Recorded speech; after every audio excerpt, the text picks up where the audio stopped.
Welcome to everybody in the room here at the Conduit Club. Thanks so much for hosting us for this, and welcome also to those who are watching the event online.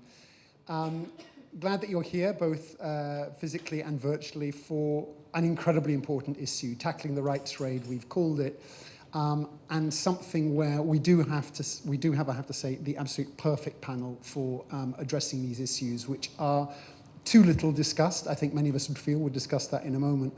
But it's good that illegal parties and things are illegality in general in the Prime Minister's house is being discussed.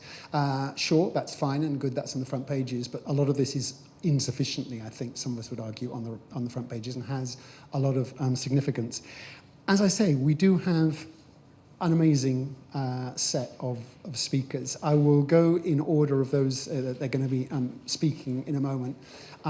Martha Spurrier, I will get my glasses out in order to be able to remind myself not to get things completely wrong. Which organisation was it you worked for again? A little one. Ooh, ouch. Oh, no, we're very good friends. Martha Spurrier. It really came out wrong. Martha's... Enough. Human rights organisations, be quiet. My name is Steve Crawshaw. I am the Policy and Advocacy Director at Freedom from Torture. Once upon a time was working at this women's organisation, which we'll hear about in a moment, and at Amnesty International, but now at Freedom from Torture, where we've taken very seriously, especially some of the elements and supporting on some of the others here. Martha Spurrier, who we'll be hearing from first, joined Liberty as Director in 2016, and Liberty has been an absolute key organisation in confronting a lot of the issues that we're seeing. Martha's a human rights barrister by training, came from Doughty Street Chambers, where she specialised in bringing cases against the state, act for bereaved families seeking answers after loved ones died in state care, represented survivors of rape, domestic violence and trafficking, and lots of other really important work. Really, you are seeing just the superb person who can lay out the landscape for us of the troubling things that are happening and how to confront it, which is very much the subject of tonight as well.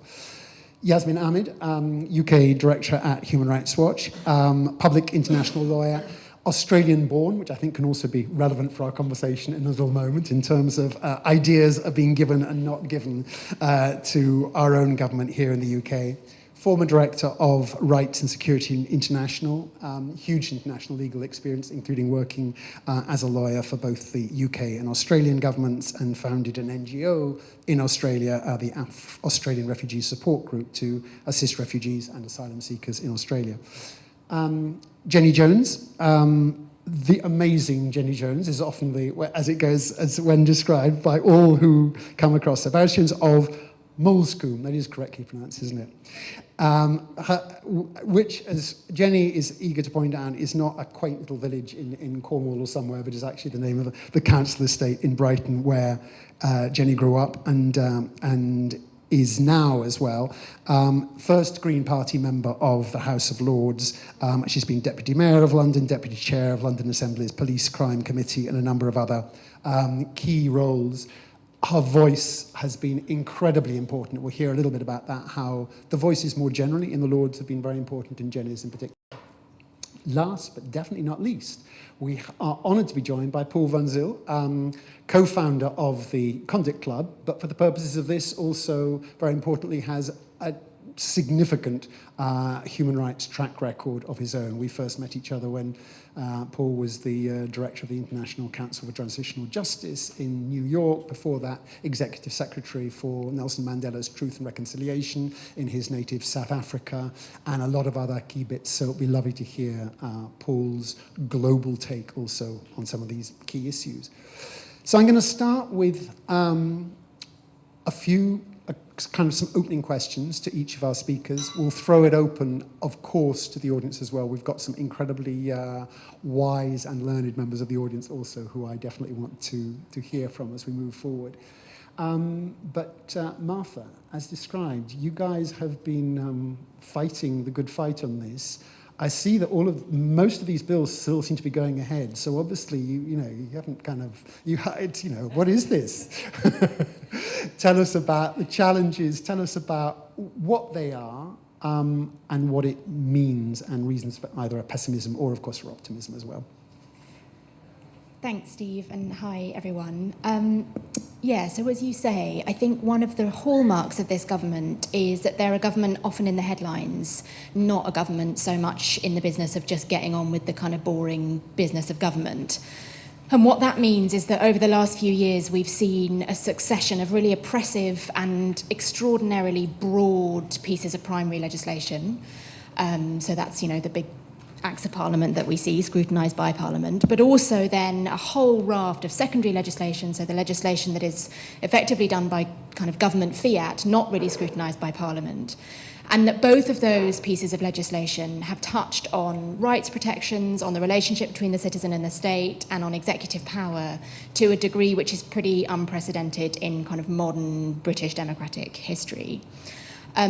One of the things that makes it hard to kind of get under the skin of this stuff, I think, is the fact that it's all really legalistic and that it moves at a pace and is pushed through at such a scale that it's hard to talk about. Like, I kind of now look back with some nostalgia to the time when the only thing we were really trying to save was the Human Rights Act, or when we were only really working on the worst excesses of counter-terror legislation in the war on terror, because now we are fighting on every single front. And the only kind of, it's not really a silver lining because there probably isn't a silver lining, but the only good thing about the extraordinary assault on accountability, and that's what it is that it all fits under one narrative. And you no longer need to say, well, you should really love the Human Rights Act because of what it does for you or your community, or you should really care about detention without trial, or you should really think that some other particular set of rights are important, because now you can pretty much find in the chocolate box of things that they are doing, you will find something that you care about, and you will see pretty quickly how it fits into an overall agenda of trying to weaken power for ordinary people and for Parliament and for the courts, and trying to strengthen the hand of the executive. Of course, all dressed up as parliamentary sovereignty, but actually the complete opposite most of the time. And I think I'll talk a little bit about some of those pieces of legislation. I'm going to focus just on the UK context. That's what we work on. I know that Yasmine is then going to kind of give a broader overview. But before that, the kind of optimism that I have, and you have to have it, right? Hope is work, and you have to do that work in order to keep working. The optimism that I have is kind of summed up by this amazing Angela Davis quote, which you may be aware of, where she talks about the slow work in always urgent times of building flourishing communities for the long haul. And that does, in the moment right now, as Steve said, we get some wins, but we don't get many.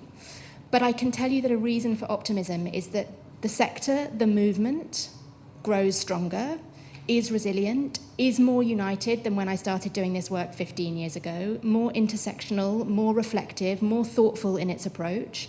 And that may not yield results on a particular piece of legislation in 3 months' time. It may not save the Human Rights Act.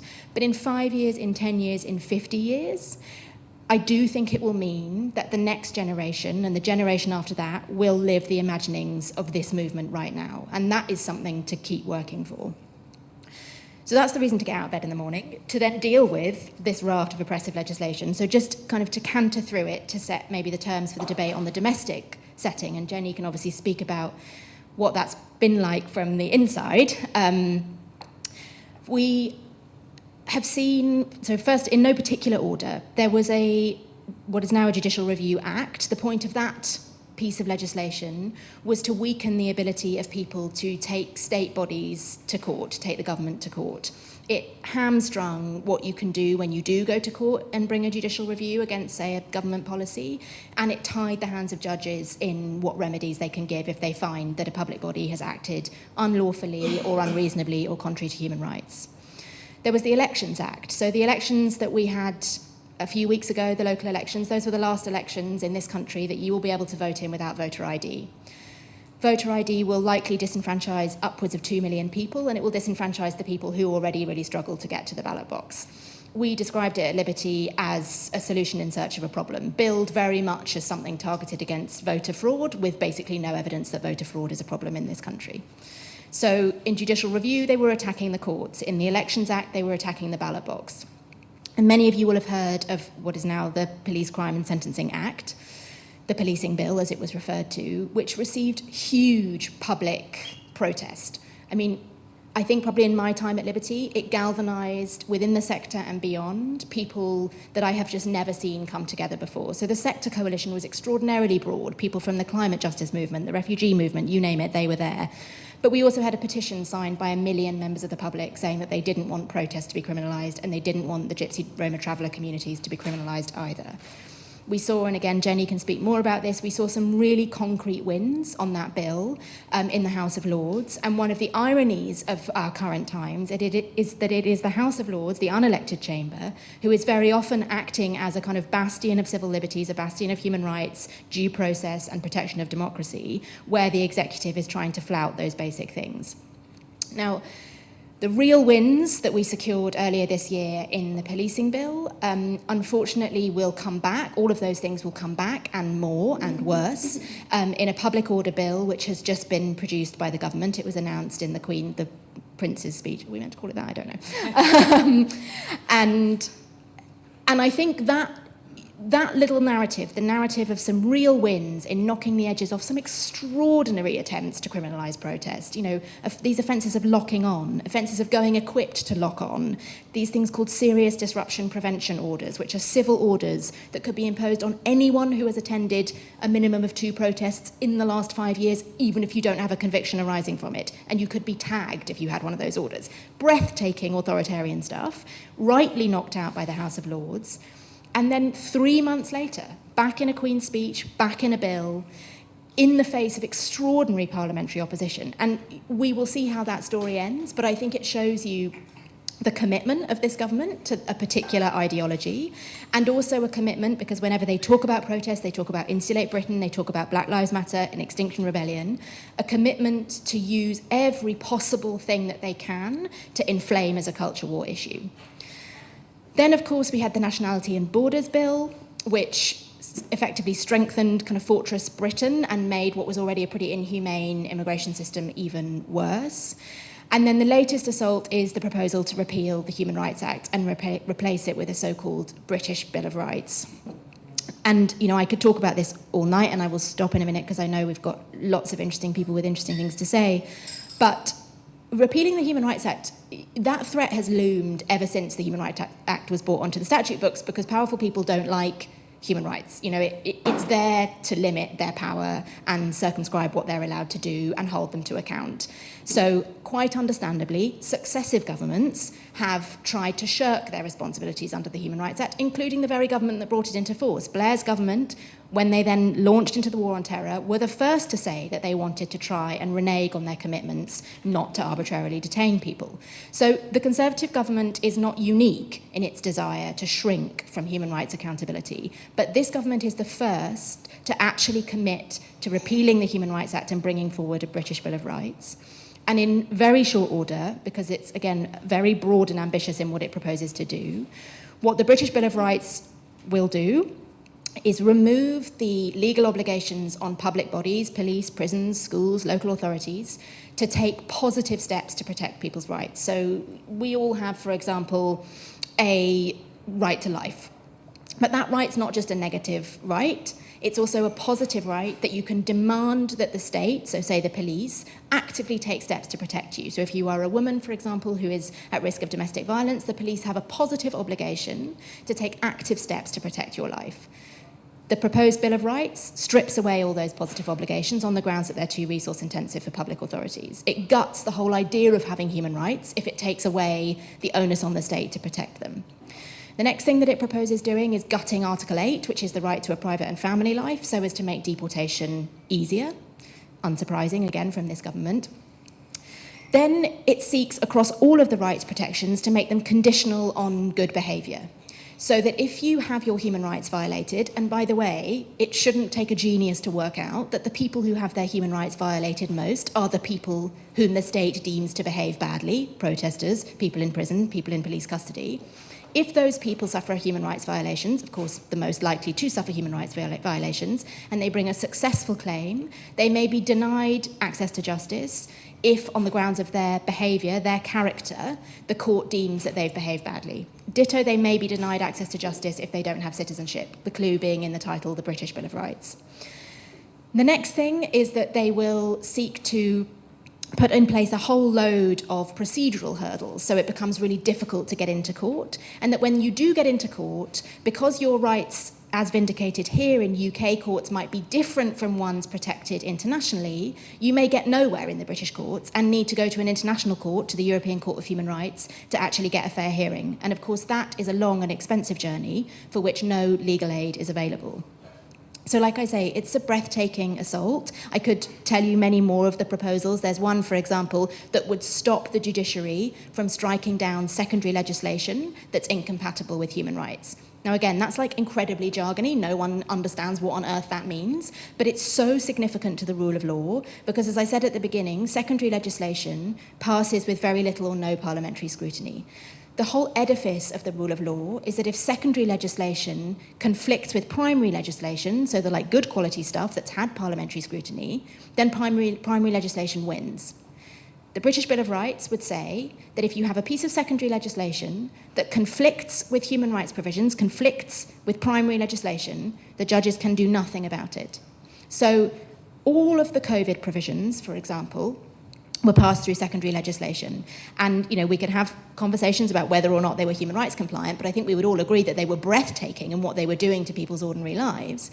All of those kind of regulations you wouldn't be able to challenge in court on the basis of whether they were human rights compliant under a British Bill of Rights. So, like I say, it all fits under a banner of a government desperate to try and weaken accountability. We know that we have a national security bill coming down the pike later this year, rumours of an attempt to overhaul the Freedom of Information Act and erode data protection rights. So it's a fully formed, for all their bluster, for all the bumbling, for all the idea that they are clowns, it's a fully formed assault on every single avenue of accountability, whether it is protest or elections or accountability in the courts. And it's nothing that we've seen before in this country. But like I say, I do think there is reason to be optimistic. The House of Lords have shown that they are a huge place of resistance. Civil society are getting angrier and angrier. People are protesting more and more. And in the end, protest is not a gift from the state, and it's not ultimately something that they can take away from us. And I do think that it may be more than weeks or months, and it may be more than a few years, but over the long haul, I think in the end, we will be able to put back some of the things that we have lost. Thank you so much. As you can hear, it's a daunting list. It's absolutely incredible.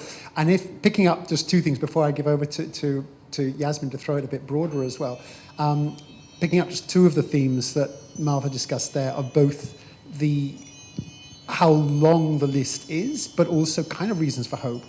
We at Freedom from Torture, so Liberty and Human Rights Watch have played key roles in some of the stuff just described.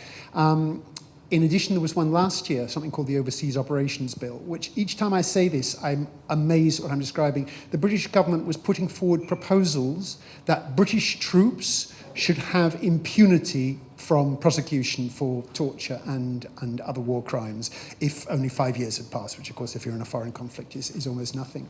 And on that occasion, including with the involvement of pretty much everyone sitting here as well, that was actually defeated. They actually, despite their 80-seat majority, we at Freedom from Torture were very excited. We got Campaign of the Year for that a few days ago, but actually the other organisations sitting here were an important part of that.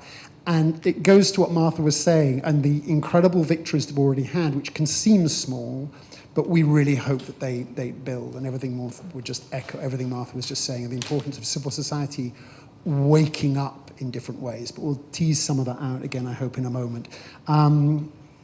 Yasmine, give us the perspective of the human rights organisation that's here in the UK, that's also global, that has a New York base and has seen what's happening in America in the past, and one born in Australia, and all of those, well, we have strange things going there. Give us a bit more of a sense of that. Well, thank you very much. Is this on?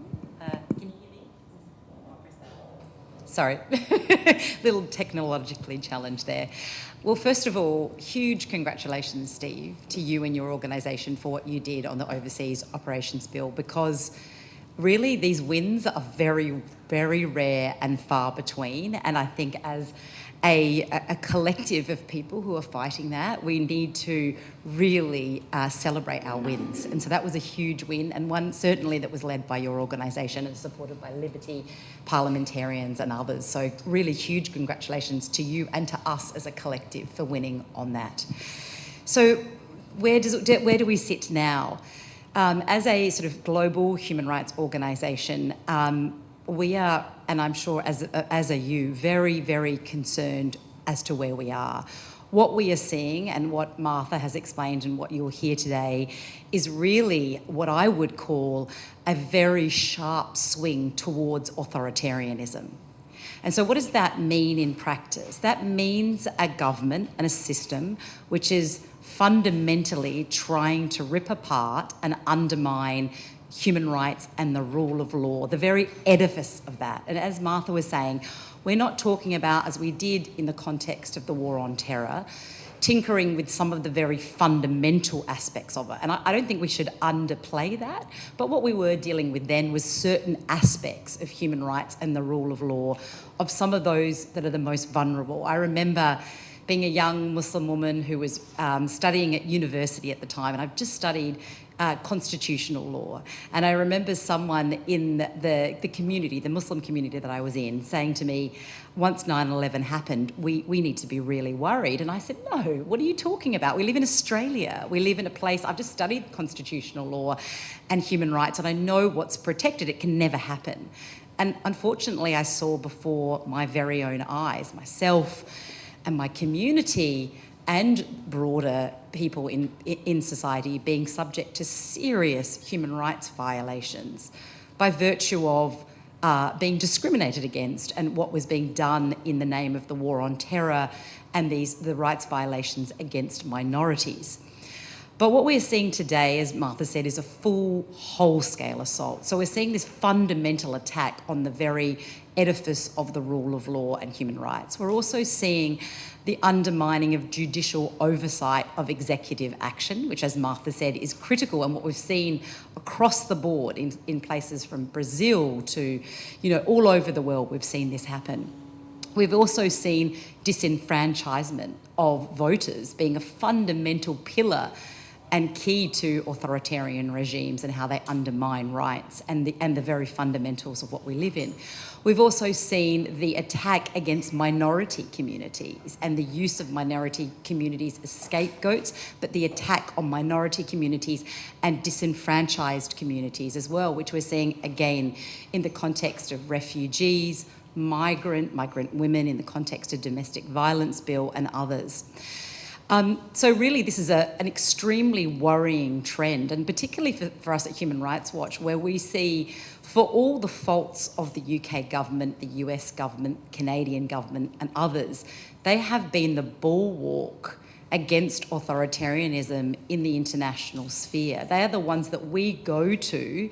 As I said, we talk to them and we obviously call out their rights violations, but they're the ones that we call as the bastions of saying that you need to fight for democracy, the rule of law and human rights. And what we're seeing is that space is closing significantly. And that is terribly worrying in an international sphere where we're seeing the rise of states like China and India, which really there is no rule of law and human rights in those countries. And so it's a very worrying trend. And certainly, as Martha said, also what we're seeing in these countries is the closing of civic space, which we're seeing again in the UK with the closing of civic space for protesters' rights and broader closing of civic space more generally. Certainly in my work, we've seen this really carry out not only in terms of the domestic legislative agenda, but also how the UK government is positioning itself in the international sphere as well. So, for example, in the Human Rights Council, we saw the UK government being opposed to some key resolutions, which we would have thought that they would at least have been neutral on or supportive of. So one, for example, on the right to a clean, healthy and sustainable environment, for example. And this is at the same time as the UK government was the chair of COP26 and leading in their platitudes on these issues.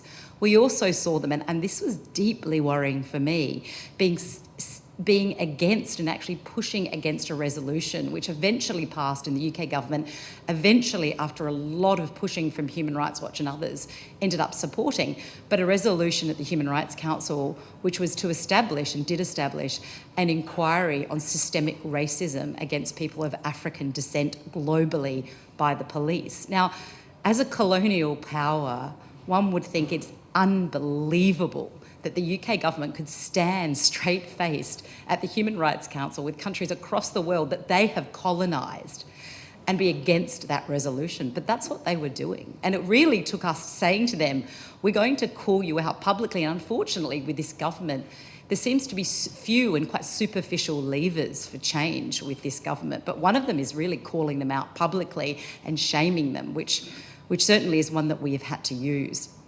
So I certainly think in terms of what we're seeing in the UK, as Martha said, it's unprecedented. It's not only happening on the domestic sphere, but it's playing out internationally. And it's one that we at Human Rights Watch are significantly concerned about. One of the particular bills that we've been working on, and I know Freedom from Torture and Liberty and others have been working on, is that's now gone through as an act, is the Borders and Nationality Act. And I don't think it's, and certainly from me, someone who's been working on issues of refugees and asylum seekers for decades. I started up a refugee group in Australia when we started seeing Afghani refugees coming to Australia in the early 2000s, late 90s. And we saw Australia really set the precedent for the draconian model that others are setting now, taking up now in terms of refugees and asylum seekers. We saw mandatory detention, then we saw offshoring, we saw fundamentally criminalising refugees, all things now that the British government have passed through in the Borders and Nationality Bill, and which now we've also seen added to that the fact that the UK government is now intending and has actually served notices on people to be expelled to Rwanda.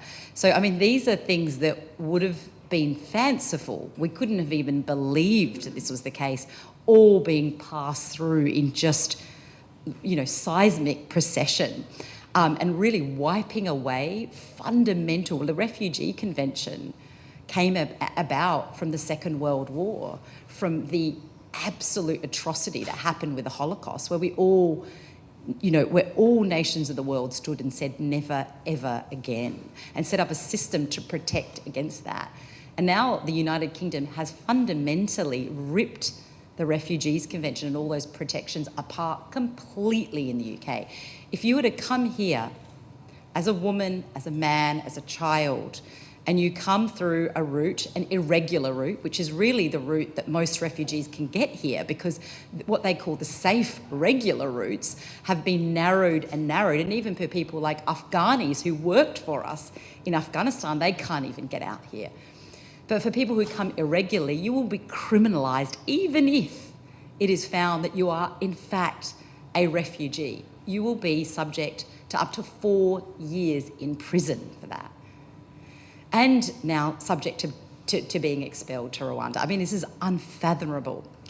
So, but turning to the positive, what do we do? And I completely agree with the analysis of Martha, that there is hope. And Australia is a really good example of hope as well as despair. Australia is an example of despair for the fact that these draconian measures can go through, but it's also a model for hope. We just had, after 11 years of a Liberal government, who essentially did this, assaulted rights left, right and centre. We couldn't see past it. We just had a Labor government come in who has committed on a number of key human rights issues around Indigenous issues. They have not gone by any means far enough on refugees, but we're pushing them in that direction. And certainly, while this is not about a Liberal, Labor, Conservative, Labor debate, it does show you that even in the darkest times, things change, and they can change. And why that's relevant, and I'll end here because there's many more interesting people to hear from. Why that's relevant is because part of our job and part of what we are doing as a collective of civil society organisations is to continue to hold Labor to account on its positions, because they will continue to be important. And I said that with respect to the refugee bill. The work that we all did with Labor was critical to keep them where they need to be, because we don't know, but someday Labor will get back in. And on a number of different issues, we need to do that. The House of Lords has been critical. And finally, what Martha said, which is so critical and has really played out in countries across the world, and I can say more recently in Australia, is civil society matters. We matter. Civil society individual votes changed the Australian election. They said to the Australian government, both parties, you need to act on climate because neither was doing good enough. You need to act on women's rights because this is no longer good enough. You need to act on Indigenous rights. And this was not overnight. This was not just party politics playing. This was groundswell of support amongst really the movement of people saying this is enough. And that spoke, the electorate spoke, and we speak. And I think really we're seeing that around the world, and it comes out in Black Lives Matter, in Me Too, and in all the movements that we're seeing around the world. So I do think, like you said, Martha, we cannot, whilst we're in a dark, dark time, we cannot feel disempowered because we still remain empowered and we still need to be activated and motivated to see change and to hold power to account. Thank you. Thank you so much. When you're a chair of a panel, I can't tell you what a privilege it is to have two such brilliant opening speakers. Like, okay, and we've got more brilliance to come. So thank you to both of you for both the troubling layout of where we are, but also those glimmers of optimism, and there are a number, and as we've heard from both Martha and Yasmine. Jenny, you are right in the middle of these arguments going on. You're in the chamber. We've had repeated compliments, and it is definitely not just because you're in the room, to the unelected chamber which you sit in. Tell us a little bit about the parliamentary perspective, the situation where we've got, you know, a government which has an 80-seat majority and therefore feels it can do what the hell it likes, and sometimes it can, but sometimes when very different tribes in the House of Lords come together, it doesn't quite work out like that. So give us a little bit of perspective on that. It'd be great to hear. Thank you. Thank you, Paul, and thank you for inviting me this evening, and that was a wonderful intro, and I do feel very flattered. I was trying to work up a blush, but I couldn't. Now, obviously, I agree with everything that we've heard from Martha and from Yasmine, but as I was listening to Martha and she laid out all the bills that we've been fighting over the past year or 2 years, my spirits dipped a little each time she mentioned one, and then the Overseas Operation Bill, yes, we did good work there. I don't know if you know what the House of Lords does, but its job is to look at all the legislation that comes through from the Commons. Occasionally we start legislation, but mostly it comes from the Commons, especially anything controversial. And our job is to look at it, to read it, and to improve it if possible. Now, the big problem over the past few years with this Conservative government has been that the legislation is really badly drafted. And that means that there's quite a lot of fighting, not just on the content, but on the way that it's been written. And that's absolutely exhausting.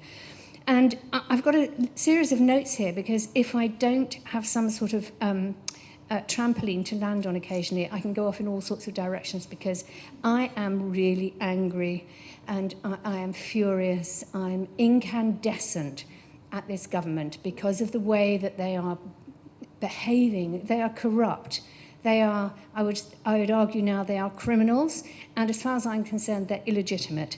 They got elected under a system of elections, first past the post, which meant they got 43% of the vote and they got an 80-seat majority. Now, that doesn't sound right to me. That sounds as if a minority government is actually destroying our democracy, and it's very disturbing to watch it firsthand. I must say, the Australian government elections have given me some hope, but of course they're run under PR, and there was a lot of green talk and very, I was going to say liberal talk, but you know what I mean, not Liberal Party talk, but enlightened talk, which was great to watch.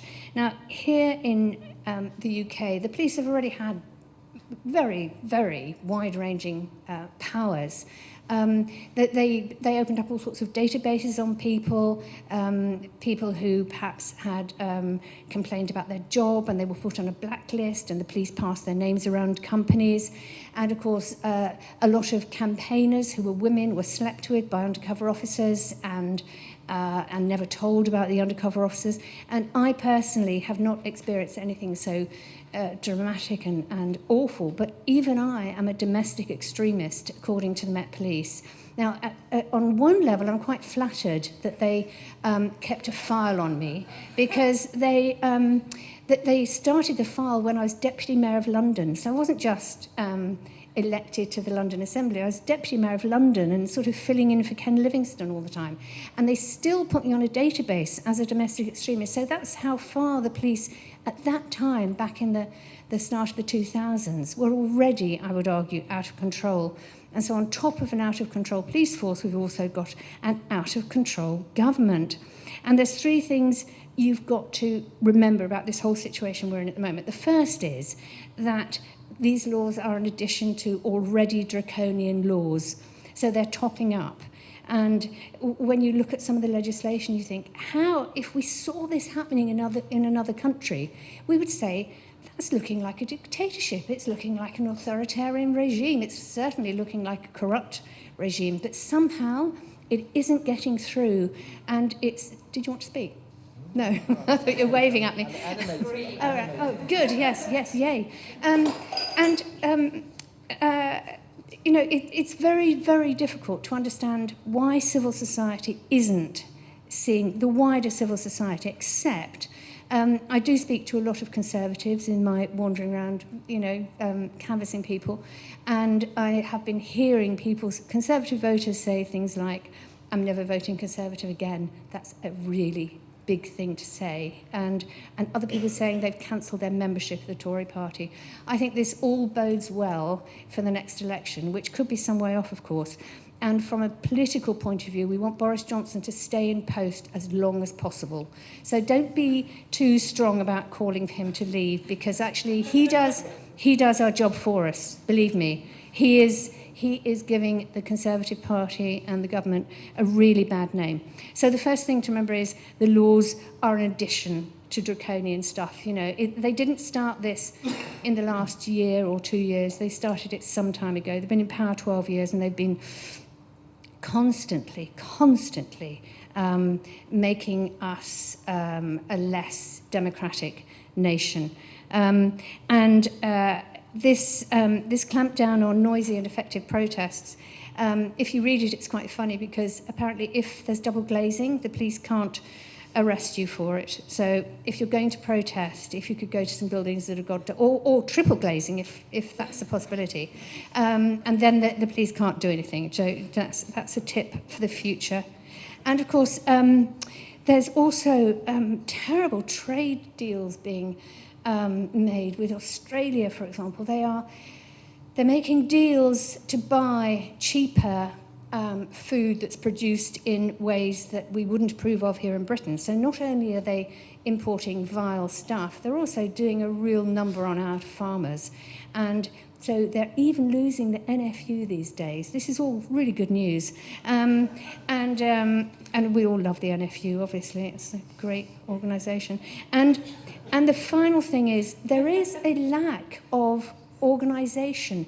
But as Martha and Yasmine said, civil society is sort of ganging up. One of the things that was new in the last year, I felt, I don't know, I haven't come to it before, and that was that NGOs of various kinds, including Liberty, of course, were grouping with other NGOs to fight on the same issues. Now, that was a real novelty. And so instead of dealing with 6, 7, even 20 organisations who are all trying to get us to say the same things, we actually just had one approach. And that was absolutely brilliant, because for hard-working parliamentarians, it's really difficult to cope with all the emails you get.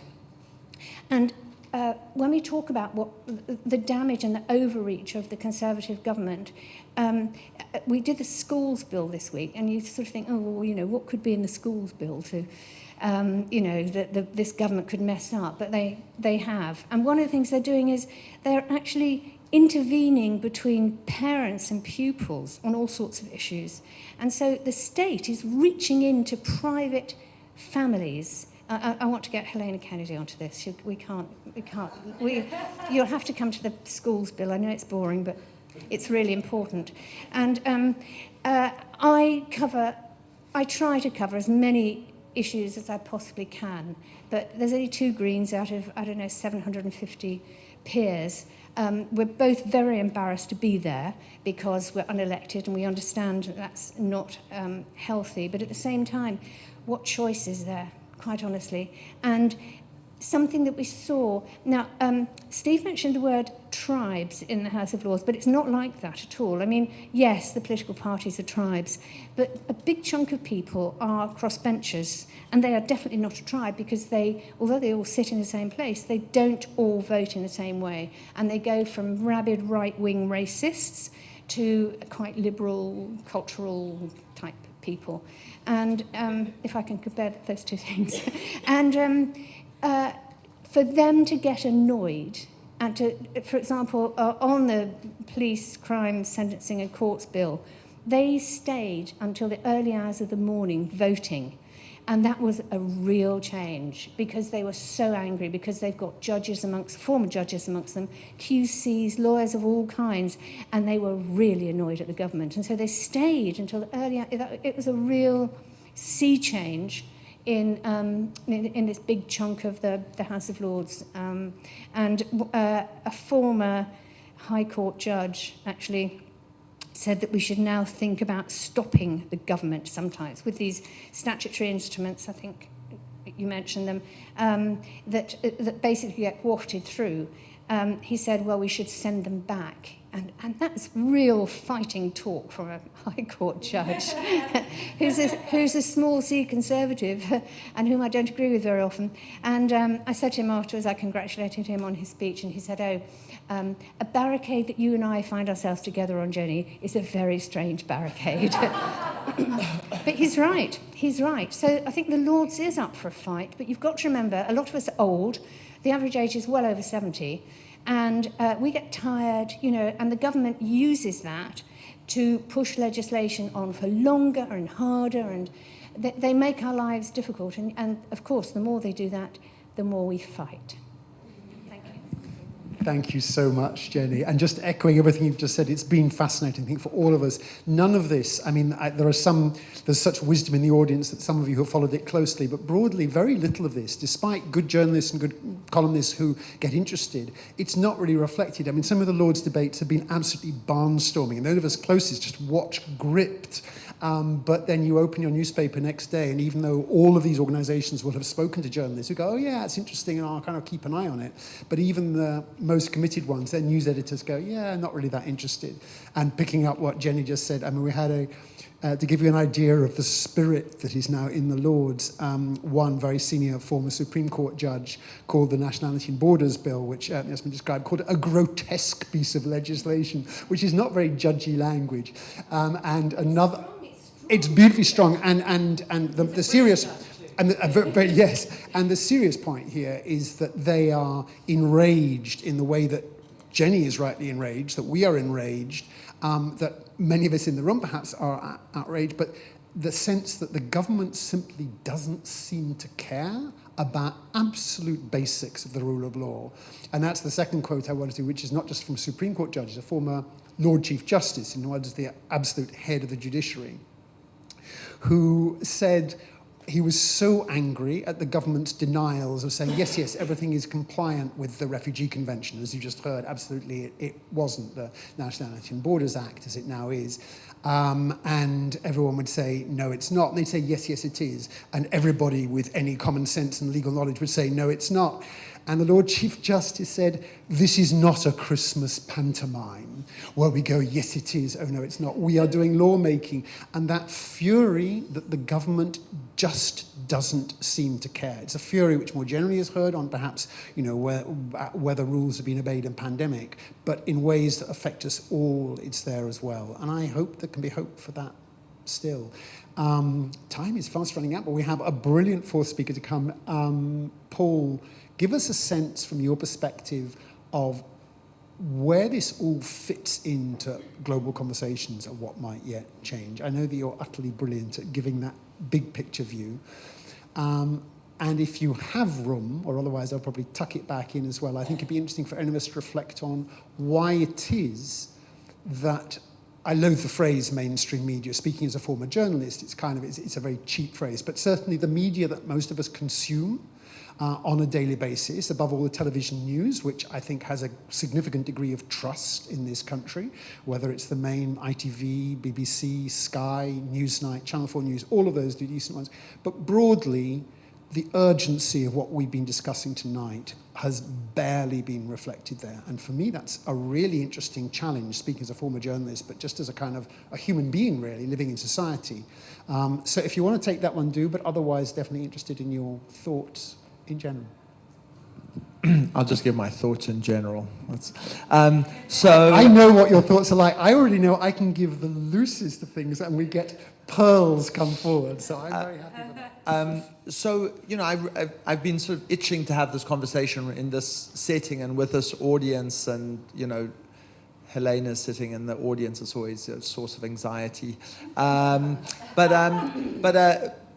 But because, you know, having cut my teeth in the anti-apartheid movement, having worked for the Truth Commission, having established ICTJ, I have a kind of sense of what the toolkits of the human rights movement are, and you can see them in, you know, in a parliamentary setting and with two really august civil society organizations set out here.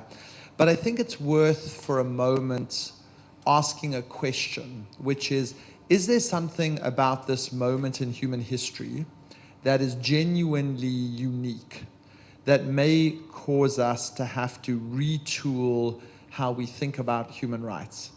And that may be like a big statement, but let me try and make the argument for it and then see whether it has any resonance. So in different ways, we've been regaling against authoritarianism and a rapid and alarming rise in it. And you can have authoritarianism of various stripes. You can have Erdogan and Putin and China, but you can have wanting to strengthen the executive, Hungary, Poland, United Kingdom, Trumpian, the UK, the US, and it can be inside the sort of, you know, paradigmatic cases of kind of human rights respecting democracies, question mark, as to whether they really have been. But if there is a reason to say that there are structural forces in the world at play that make the authoritarian turn likely to be fundamentally stronger than at any moment in history, then I would suggest we may need to think about our tools in different ways. And let me suggest to you very, very quickly why I think that that is likely to be the case. So there are sort of 6 mega trends that I think are basically fueling authoritarianism. I'm not going to do them in detail, but I'm going to whip through them. So climate is rewriting economics, habitation, cities, transport. Everything we know is being rewritten by climate. That is compounded by the fact that we're en route to be a 10 billion person planet. And that has two things. Firstly, it supercharges climate. But secondly, it supercharges the movement of human beings across borders as people seek better and more dignified lives. And if we think that we have seen a large refugee problem, quotes, now we ain't seen nothing yet. There's an exponential rise in refugees about to happen. And when refugees move across borders at the scale that they are currently doing, and imagine that 10 or 20x, think about what that's going to do to the domestic politics. And think whose hands that plays into for a moment. Add to that the fact that we've just come off a pandemic which has redefined economics, travel, civil liberties, how we relate to each other, and it's quite unlikely that we've seen the end of this. You know, the zoonotic transmission of disease is not something that's going to happen just once in human history, and antibiotic-resistant drugs is going to make pandemics look like a tea party. And, you know, there are lots of quite scary stuff out there about global health crises and their impact.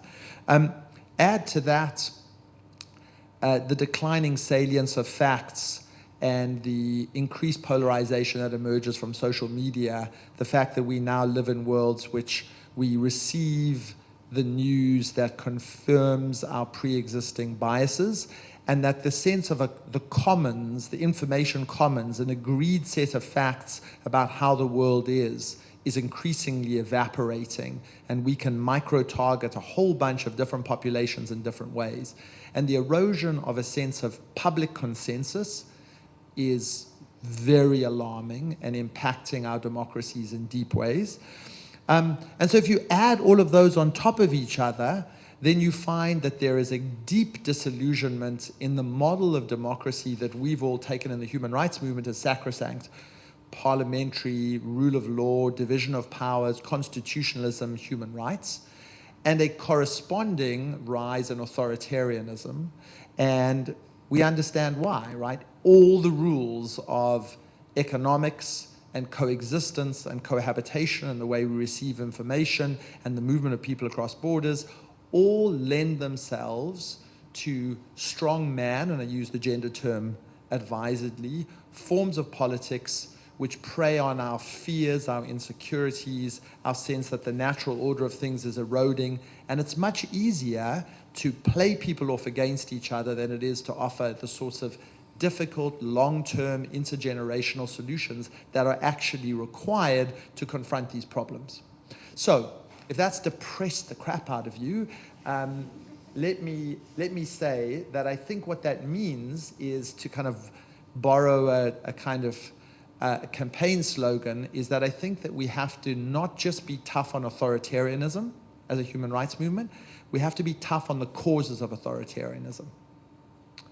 And that means that some of the paradigms that I was trained in, that we need to contest parliament, be good in court, mobilize citizens, the sort of traditional purview of what human rights work has been. And I'm not suggesting that anybody in this panel is in the traditional mode. I'm just saying the mode that we've all been trained in and steeped in has to start engaging with those 6 mega trends, and has to start thinking about how we join up with the people who are trying to address them. Because if we don't address those mega trends, we're always going to be sitting on this panel bemoaning the fact that authoritarians are in power and we are fighting them as a palliative. We're sort of trying to chip away at the edges of their power, but we're not addressing what gives them power. So let me give some ideas as to what that might look like. This is not an encyclopedic list, but just some illustrations of, I think, what may in fact be necessary. So the first is, let's take refugees. Imagine if the human rights movement wasn't just saying, let's have a set of policies that are more welcome to refugees or less punitive of people who transport people across borders, and sort of chipping away at the authoritarian response to kind of push at refugees. But imagine if we started thinking about refugees as genuine social assets, as people who we should welcome with open arms, who have skills, who can set up businesses, who can become doctors and dentists. We should finance their requalification. We should think imaginatively about, in the public mind, turning refugees into remarkable assets, not objects of sort of sympathy and indulgence, but the kinds of people that make our society richer and more vital. And there are a whole bunch of organizations and endeavors and investments that are in fact doing that. And I think we in the human rights movement need to embrace and fuel that so that we are turning people from a source of scaremongering into an asset. Second idea, the just green transition.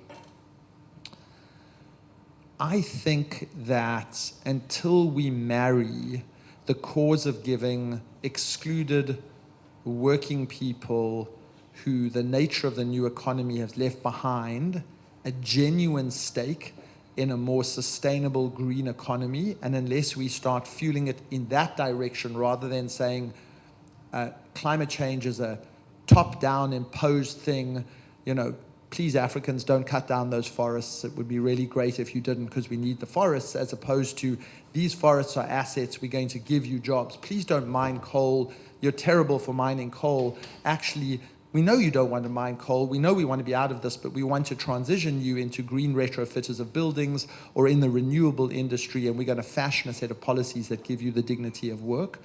And we need to be allies of the economic dislocation that these times are producing. We in the human rights movement have to be truly invested in that, because if those people are left behind, they are authoritarian cannon fodder. And we have to shape the argument, as Australia did, and as Germany did on the margins in the recent elections, that there is a better alternative to what the authoritarians are doing, and we have to be invested in understanding that and being conversant in it. Finally, on kind of social media stuff, and I know organizations are doing a ton of work on this, this needs to be a terrain of gigantic activism. Like, we need to reinvent the laws of how social media works. We can't nibble around at the edges, and it is corroding the fundamental essence of our democracies. And the way it currently works is preventing generating the kind of consensus that we need to do the hard work to tackle these 6 trends. And if we just sort of say it's inevitable and we're going to pass some sort of patchy legislation which says if you support genocide in Burma, then we're going to catch you in some kind of latent way, that's not addressing the problem. That's a symptom. That's not the problem. And we have to think about that. If we don't produce a core set of consensus around the facts that the world is at fundamental risk at the moment that we're in, and that climate denial is going to look like genocide denial, then we're going to have to, then it's not going to work. So I'm going to end with, I think, reimagining how we stop these trends, and then placing the human rights movement in the center of how we re-architect our economics and our constitutionalism, and the way that we respond to them is what we need to do. But it can't just be what we've done, because the world is different in a fundamentally, qualitatively different way than it has ever been. Thank you so much, Paul. So much thought-provoking stuff. Yasmine, you wanted to come in with something? Yeah, just to say, such interesting, and these are literally the day-to-day things that we're thinking about at Human Rights Watch all of the time. What are the themes and trends that we're seeing?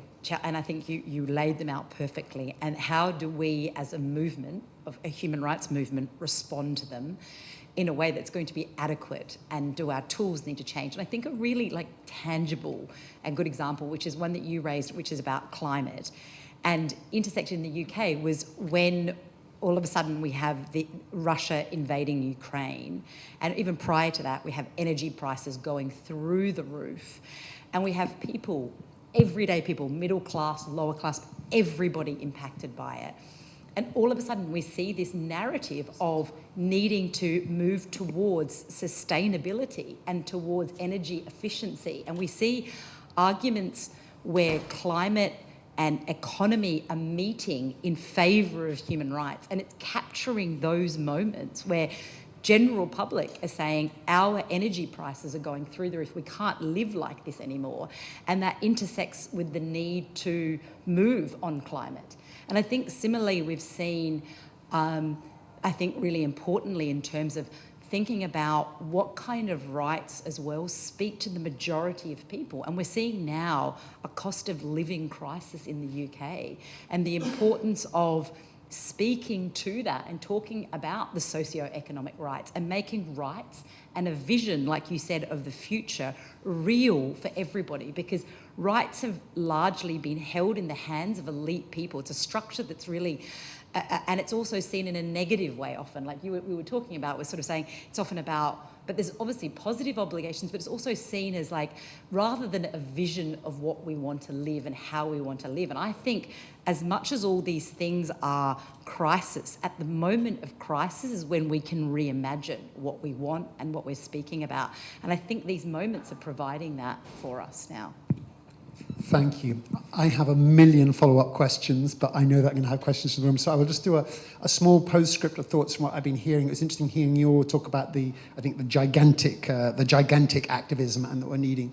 And it was interesting reflecting on what we heard, well, actually from all 3 of the other speakers as well. I think there is a moment here in some ways that we've been reflecting on as well, of civil society doing things. It was interesting where, Jenny, you said that you hadn't seen people coming together in this way. And that's been a very active and conscious conversation. So on the Nationality and Borders Bill, for example, where the sector had kind of like just done its own thing basically for many years. And as you will have seen kind of hopefully on the receiving end of what's been happening, there was a much greater sense of like, we're all in this together and we need to work out. So something called the Asylum Reform Initiative, a small number of organizations focused especially on refugee issues, and then a much broader something called Together with Refugees. I do encourage you to go and have a look at that, of something which is hundreds of organizations. We hadn't had something on that scale. Many with different views on different things, obviously, because people do have different views, but having the big sense of what we actually need to confront.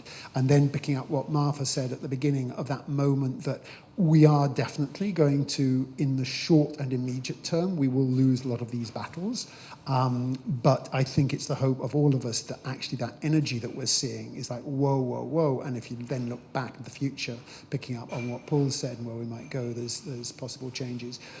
I've got a number of questions, I say one of which is still that one, which I will continue to burning think about why is this not something which is massively discussed on the front page. I will abuse my role as chair for one thing. I don't even know this person, by the way, so there is no personal thing, let alone being paid to do it. But I'm sure the panel is very familiar, and perhaps you are as well, with Timothy Snyder's On Tyranny, 20 Lessons from the 20th Century, a brilliant 20th century historian on Hitler and Stalin and other things. He wrote this when Trump came to power. But I was really interested in the relevance of some of these. A couple of the phrases stuck with me. It's a brilliant book, among other things, because it's only 120 pages long and has 20 chapters. So if that doesn't recommend you to you. One is listen for dangerous words. Be alert to the use of the words extremism and terrorism. Be alive to the fatal notions of emergency and exception. Be angry about the treacherous use of patriotic vocabulary. And his anecdotes, I say, go back to the 1930s mostly, especially, and very powerful anecdotes. And the second quote, which goes to so much what we've heard today, and I think is relevant for all of us, defend institutions. It is institutions that help us to preserve decency. They need our help as well. Do not speak of our institutions unless you make them yours by acting on their behalf. Institutions don't protect themselves, so on and so forth. Choose an institution you care about, a court, a newspaper, a law, a labour union, and take its side.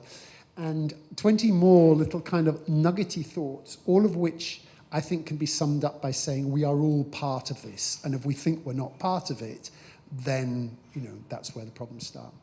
Anyway, in the time, thank you so much so far, but throwing it open to the audience for your questions. Sorry that we can't, I think, have questions from online, but glad that you are there.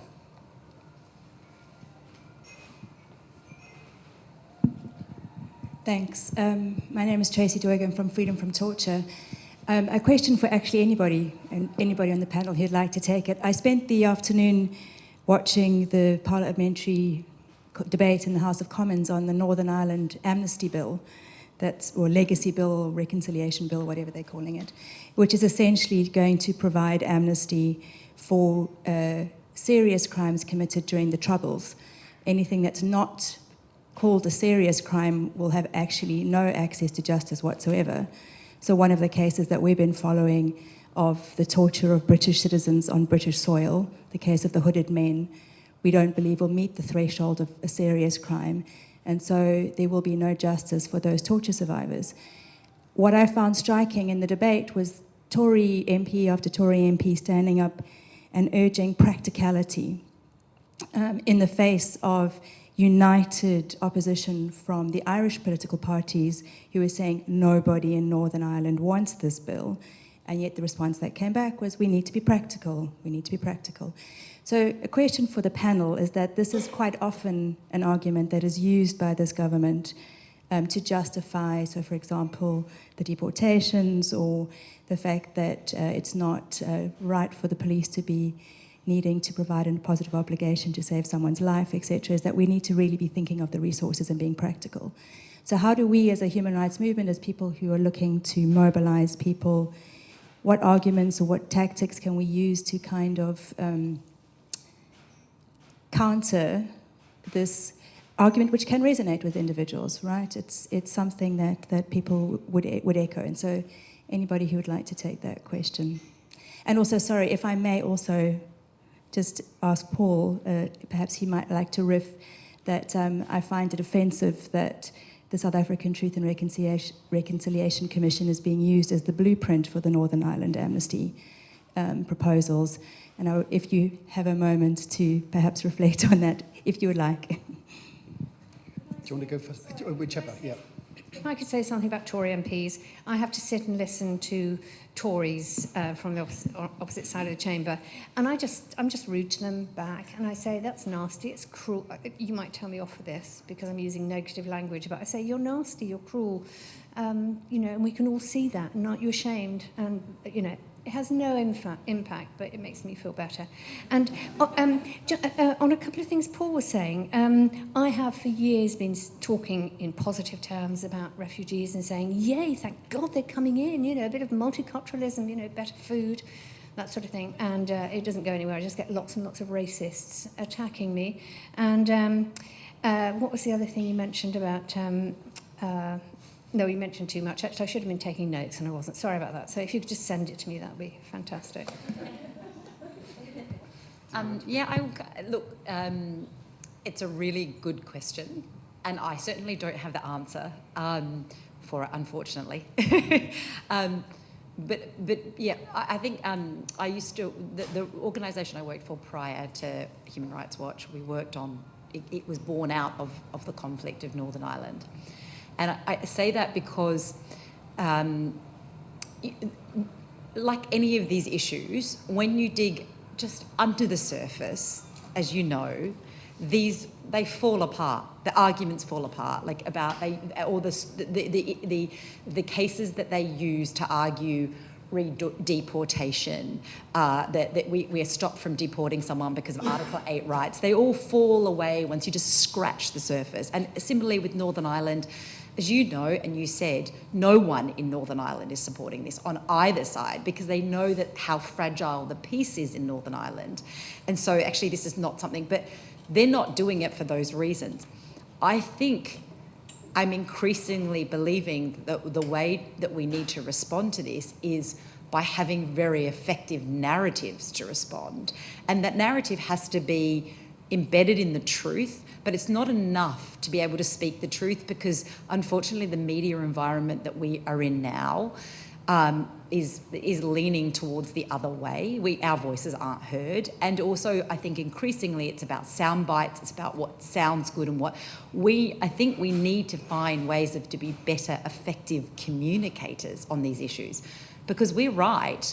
The reality is if this passed, it would undermine peace in Northern Ireland, which is bad for everyone. We are right that Article 8 rights aren't being abused left, right and centre, and this will be the panacea for all of our issues. But and I think Liberty is probably the leading organisation that's been doing this, but we all need to find ways to better communicate with the public, to convince them and to speak to them and to cut through. And it's often not, unfortunately, by talking about just facts and that we are right. We need to find ways. And I mean, I don't know if you have anything more you want to say on that, because you certainly have been the leading organisation about cutting through on some of those issues. Trying to. It's nice of you to say, Yasmine. I mean, I think that's right. There's all the analysis about the left constantly, not that we're necessarily all on the left, cross-party, non-party, etc., but, that group of people wanting to appeal to the mind, and actually what you need to do is appeal to the heart and the jugular. And there's you don't need to do more research to work out what people find compelling, how long you should talk for, that people will pay attention to, case studies people find engaging.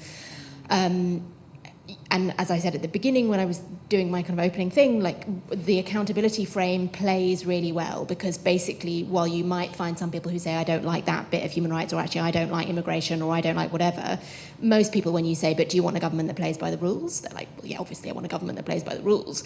So you can sit, you can manipulate this stuff, and you can see how amnesties fits right into that. Do you want a system where, like, some people get off from having committed serious crimes, or do you want everyone to face justice if they've committed a crime? Like, it's this kind of language.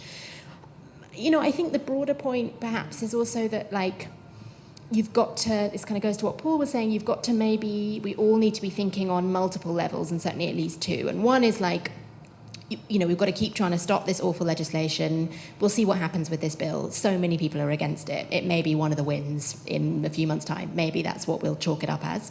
It may be something that nudges Northern Ireland to unite with Southern Ireland, which there will be a difference of opinions in this room, but that might be the right course of history for some people. It's hard to say right at this point. This may be a true colours moment for the British government that a lot of Irish people will be saying, yeah, this is a colonial power. What were you expecting? But I think so do everything we can in the here and now, all the normal strategies and tactics, but also operate on a more long-term visionary level. And I think the way we try and bridge those two things at the moment at Liberty, the way I think about it is through this philosophy of non-reformist reforms, which again is like a hideously jargonistic philosophical term, non-reformist reforms.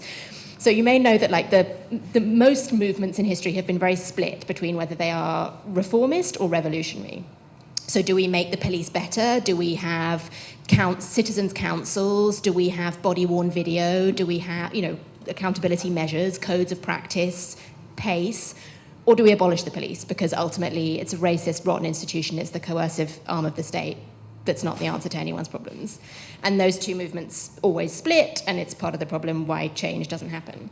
And the philosophy of non-reformist reforms is to say that it's fine to be reformist if the reforms you advocate for are consistent with a radical movement. So it's fine to say the police should be reformed to be better, but those reforms must be things that do not stand in the way of the abolition of the police. So, for example, do not advocate for more body-worn video, because body-worn video there's no evidence to suggest it improves accountability, and it's another way that the police gather surveillance on particularly minoritized and over-policed communities. But do advocate for fewer police officers having tasers. Like, that's a short-term goal. It's a reform. Let's have fewer tasers. Let's have more restricted police powers. Let's not let them have their pensions if they get sacked. Those are non-reformist reforms that don't get in the way of more radical movements saying, ultimately, we just want to get rid of the police altogether. And I think things like that are ways of bridging, and engaging with these kind of super trends as a movement that is not the industrial human rights NGO complex, of which I'm a part, versus the kind of radical left, more people who are interested in direct action, kind of rising up and feeling like they've been betrayed by the industrial complex movement, but saying actually we can make common cause and there's such a thing as solidarity between these two groups, and I won't cross your picket line, basically. I might not agree with you on everything, but I won't cross your picket line. And for me, that feels like it is part of how we challenge ourselves as a movement to be better and to think more long-term and use the moment, like Yasmine says, to say it's in these moments of crisis that things suddenly shift and we have to be ready to be there to kind of take advantage of it. Thank you. It's a brilliant conversation. I'm also conscious of the clock going very fast. I think there are quite a few hands before, so I think I'll take, if I'm permitted by the organizer, to take 2 or 3 at the same time just to bundle and move us forward. Okay, we have one here. Perhaps it is just one. Okay, fine, good. Oh, okay.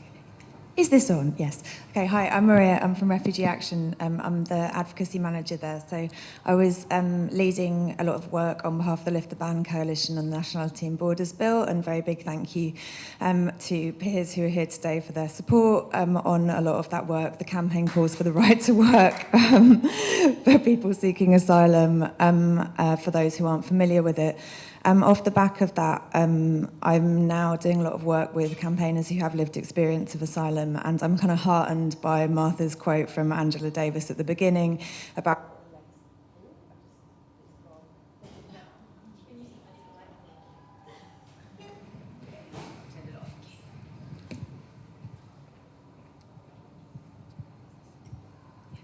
about what the legacy is for communities longer term. It's been a very hard fight, and if it was hard for the campaigners, it's even harder for the people who have lived through that system. And I suppose my question is 2 things.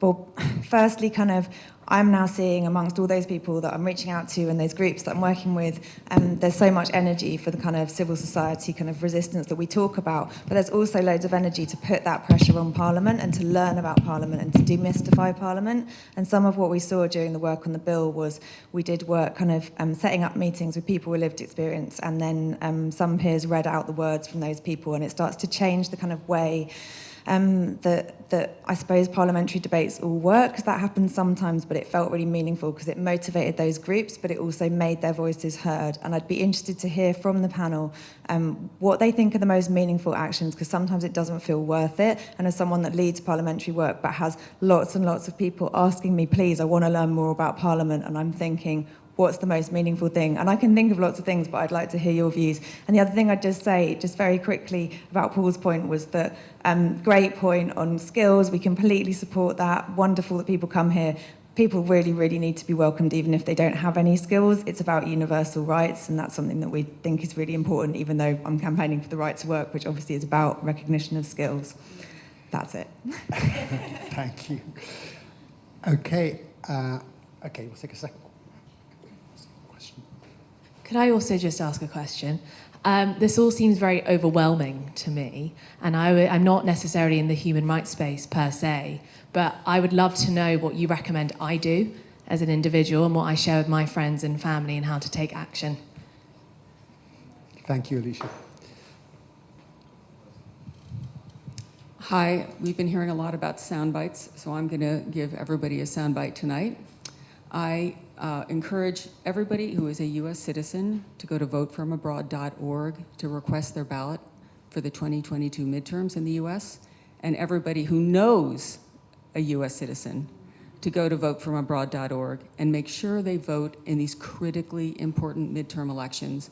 It has been sad for me as a dual citizen, as a longtime member of the London Committee of Human Rights Watch, and also as the co-chair of voter registration at Democrats Abroad UK, to see this government in my adoptive country take a page out of the Republicans' handbook with voter ID and with undermining the independence of the Electoral Commission.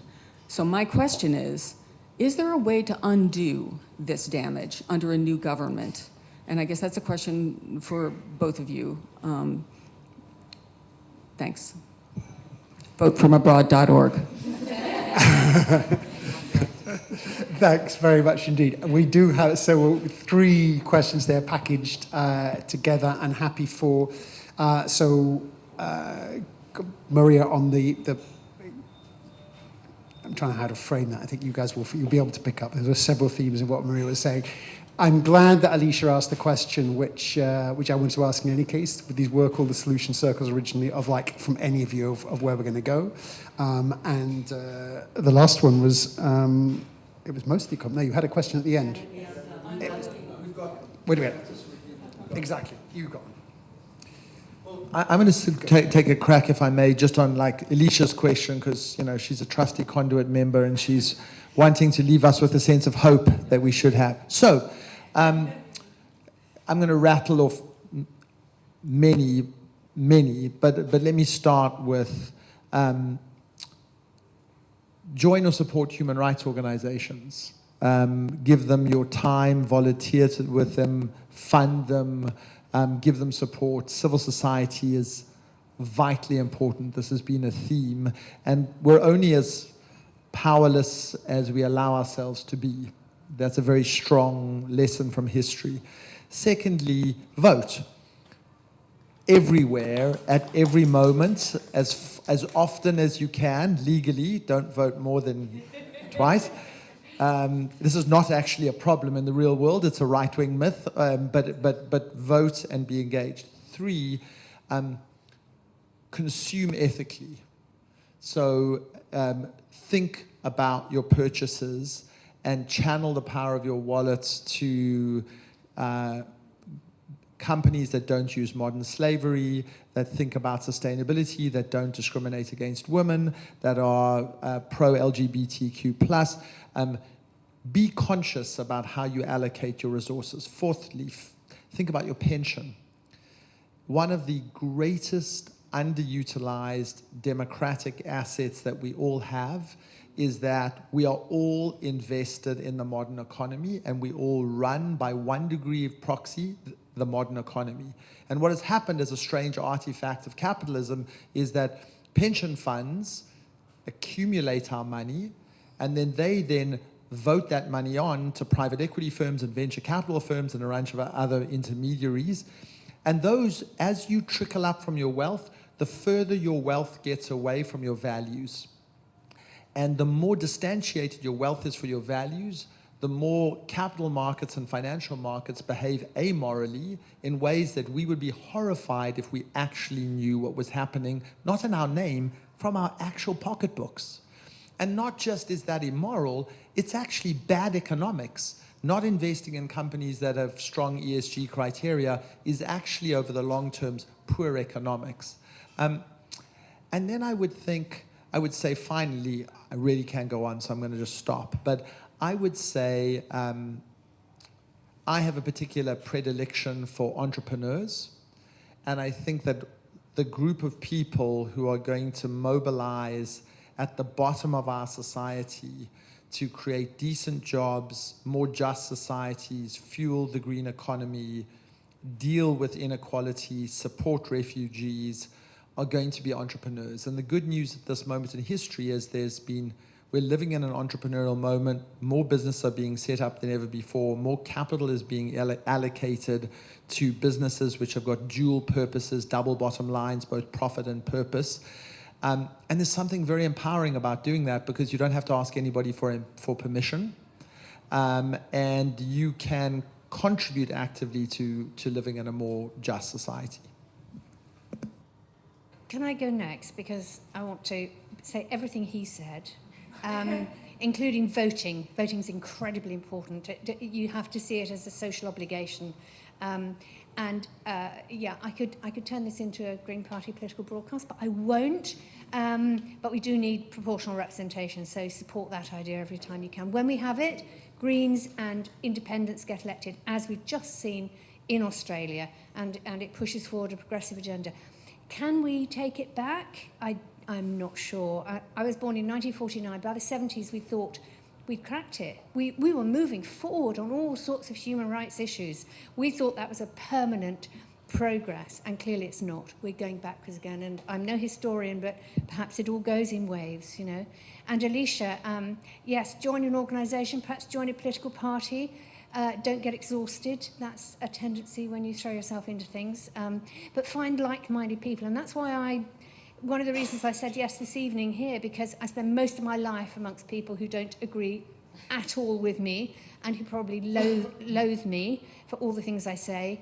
So coming here means I get an injection of energy instead of having it all sucked out of me. So, and on from a parliamentarian's point of view, when NGOs approach you, they quite often give you a lot of detail, and I don't have time to read it, and I don't have time to think about it much. I mean, I'm very pleased by the nice comments people have made about me and my work, but it's all reliant on the people who work with me and who give me legal advice and who give me, you know, also, and somebody who organises my diary, which is chaotic. But sometimes NGOs should just simplify the message.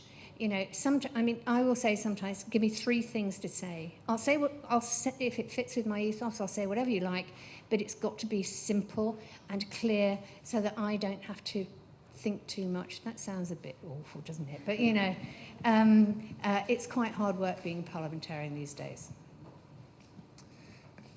Thank you so much. Do you want to find the word? Okay, thank you. I would just, as a postscript to what Maria said, I mean, just echoing, and I think everyone would there, the voices of lived experience for us at Freedom from Torture. It's been amazing, the power of that. I mean, the importance of that is clear, but also the power of that goes forward. And so the torture survivors that we're working with are kind of constantly the voices that make the difference on these things, just because they understand and know, and it's good when that gets through. The sadness is the government not hearing that sufficiently. But we've heard a lot of reasons to be hopeful amidst the darkness this evening. I think you'll agree with me. We've had 4 brilliant speakers. Enormously grateful to them. Thank you to all of you here. Thank you to, I don't know where the camera is, those who are joining us online. And can you please put your hands together in appreciation of what we've heard? Thank you.